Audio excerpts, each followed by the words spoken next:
Do you know your Bible? Do you know your Bible? Walk with me now. Genesis. In the beginning God creates and calls. Promise begins. Exodus. Hello, friends, and welcome back to BCTA Ministry. We're on the final day of this week's lesson. I got good news. My truck is finished. They finished it last night, somewhere around 5 p.m., which is 6 p.m. your time. If you're on Eastern time, it was Central time for me. I still am on Central time until tomorrow. I have a devotional to do, so pray for me that the Lord will speak through me tomorrow. As I do so, I have to wake up a little earlier at 4 so I can be there at 5, if that makes sense. But anyways, we're glad to make it to the final day. Our memory text is Philippians 2, verse 2. Fulfill my joy by being like-minded, having the same love, being of one accord, of one mind. Let's pray. Father, we want to thank you for your love and your mercy towards us. There's nothing, oh God, that we can ever do that will ever have us gain heaven. But because you would have left the splendor of heaven and came and died on our behalf, we have the ability to inherit what you, dear Jesus, would have inherited. We thank you and we love you. Amen. Now, today we'll close off by looking at the mysteries of godliness.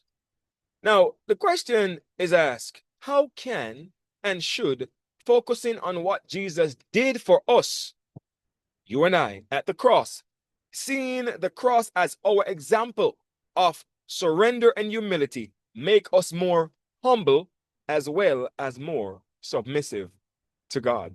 But don't touch that button. We will be right back.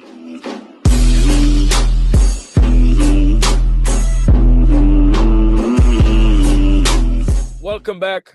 Welcome back. We are going to one of the famous books in the Bible, the book of Hebrews. Amen. Hebrews chapter 2, verses 14 through 18. The Bible says, "Inasmuch then as the children have partake of flesh and blood, he himself likewise shared in the same, that through death he might destroy him who had the power of death, that is, the devil, and release those who through fear of death were all their lifetime subject to bondage.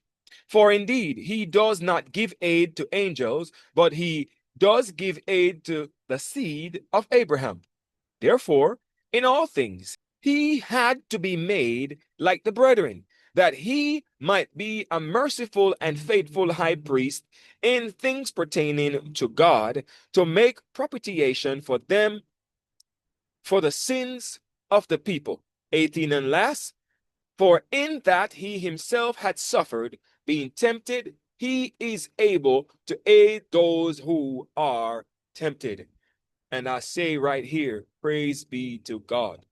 Now, before this wonderful, priceless gift was bestowed, the whole heavenly universe was mightily stirred in an effort to understand God's unfathomable love, stirred to awaken in human hearts a gratitude proportionate to the value of the gift. Shall we, for whom Christ has given his life, halt between two opinions? Shall we give God only a mite of the powers of our nature? Shall we return only a part of the capabilities and powers lent us by God? Can we do this while we know that he who was commander of all heaven, realizing the helplessness of the human race, came to earth, this earth, in human nature to make it possible for us to unite our family and his divinity? Mercy. You see, he became poor that we might come into possession of the heavenly treasure, a far more exceeding and eternal weight of glory. Now watch this. One may ask, so why did he come? I'll tell you, to rescue the fallen race. He descended from one humiliation to another until he, the divine human suffering Christ, was uplifted on the cross to draw all men unto him. The sons of God could not have shown greater condescension than he did. Speaking of Christ, is he could not have stooped lower. I've told you yesterday, he became a servant, a slave. You see, this is the mystery of the godliness, friends. The mystery which was inspired or has inspired heavenly agencies, so the minister through fallen humanity that in the world an interest will be arose to the plan of salvation. This is the mystery that has steered all heaven to unite with man in carrying out God's plan for the salvation of a ruined world. Did you know? Yeah. That men and women may be led by the signs in the heavens and in the earth, prepared or to prepare for the second coming of the Lord. Ellen White would have penned in the book That I May Know Him. She says, as the head of the church, Christ is authoritatively calling upon every person who calls to believe in him to follow his example of self-denial and self-sacrifice. She says they are called upon to rally without delay under the blood-stained banner of Christ Jesus. She continues to say, withholding nothing. They are to make an entire offering to the attainment of eternal, measureless results, the salvation of the soul. Withholding nothing. Is your all on the altar of sacrifice laid? You see, Christ's divinity is to be steadfastly maintained. When the Savior asks his disciples the question, whom say you that I am?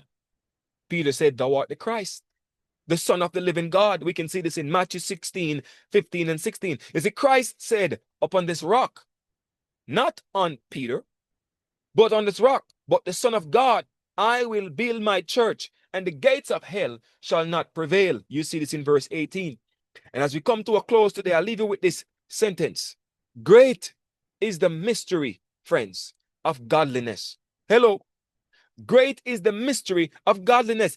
There are mysteries in this life of Christ that are to be believed. I'll say that again. There are mysteries in the life of Christ that are to be believed, even though they cannot be explained. When you can't see his hands, trust his heart. We'll stop here for today. We'll stop here for the week. But just know and believe in the mysteries of godliness. See you next week. There is more to come.